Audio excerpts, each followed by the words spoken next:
বাড়িতে যদি হঠাৎ কোনো অতিথি চলে আসে আর মাত্র কয়েক মিনিটের মধ্যে কোনো রেসিপি বানাতে হয়, তাহলে এই রেসিপিটা একেবারে পারফেক্ট। অথবা ব্রেকফাস্টেও বানিয়ে খাওয়া যেতে পারে। বাচ্চাদেরও এই রেসিপি অনেক বেশি পছন্দ হবে। প্রথমে এখানে নিয়ে নিয়েছি একটা ডিম। ডিমটা একটা বাউলে ঢেলে নিচ্ছি। একটা ডিমের সাথে এখানে অ্যাড করব 1/3 কাপ চিনি। চিনিটা ডিমে দিয়ে খুব ভালো মতো ফেটিয়ে নেব, যাতে চিনিটা পুরোপুরি মেল্ট হয়ে যায়। একটা ডিম আর মাত্র 2-1টা উপকরণ দিয়ে তৈরি খুব মজার এই রেসিপিটা একবার বানিয়ে দেখবে, সবার খুব ভালো লাগবে। চিনিটা এখন মেল্ট হয়ে গেছে, এখানে অ্যাড করব 1/2 কাপ দুধ। একটা ডিমের জন্য 1/2 কাপ দুধ একেবারে পারফেক্ট হবে। খুব ভালো মতো মিক্স করে নিচ্ছি। এখানে এলাচের গুঁড়ো বা দারচিনির গুঁড়ো বা ফ্লেভারের জন্য ভ্যানিলা এসেন্সও অ্যাড করা যাবে। খুব ভালো মতো মিক্স হয়ে গেছে, এখন এটা রেডি। এটাকে সাইডে রেখে দিচ্ছি। এখানে নিয়ে নিয়েছি স্লাইস ব্রেড। ব্রেডটাকে এইভাবে কেটে নেব। দুটো সাইডে যে বেশি ভাজা থাকে সেটা কেটে দিচ্ছি।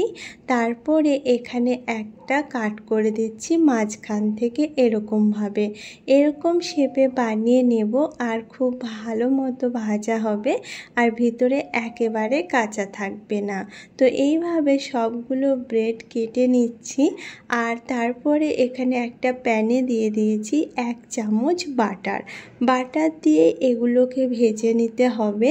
তেল দিয়ে ভাজা যাবে না, সেক্ষেত্রে খেতে ভালো লাগবে না, তাই এখানে বাটারটাই ব্যবহার করবে।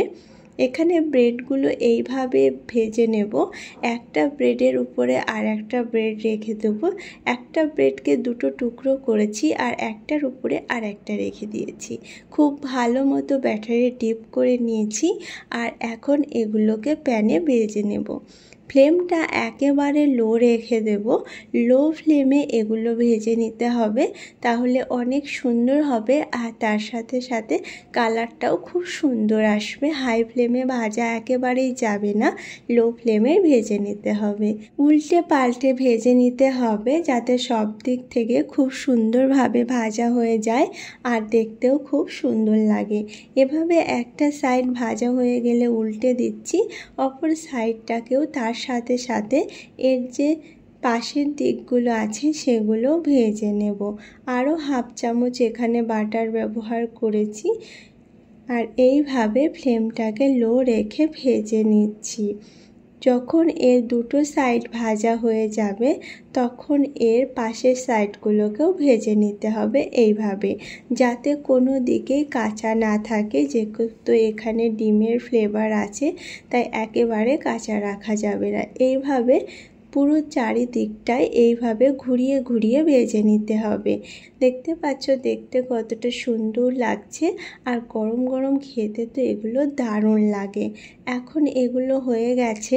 এটার টেস্ট বাড়াতে এখানে আমি দিয়েছি 2 চামচ চিনির গুঁড়ো আর তার সাথে 2 চামচ গুঁড়ো দুধ। খুব ভালো মতো মিক্স করে নিচ্ছি। চিনির দানাটা যদি বেশি মোটা হয়ে থাকে সেক্ষেত্রে চিনিটা পেস্ট বানিয়ে নেবে।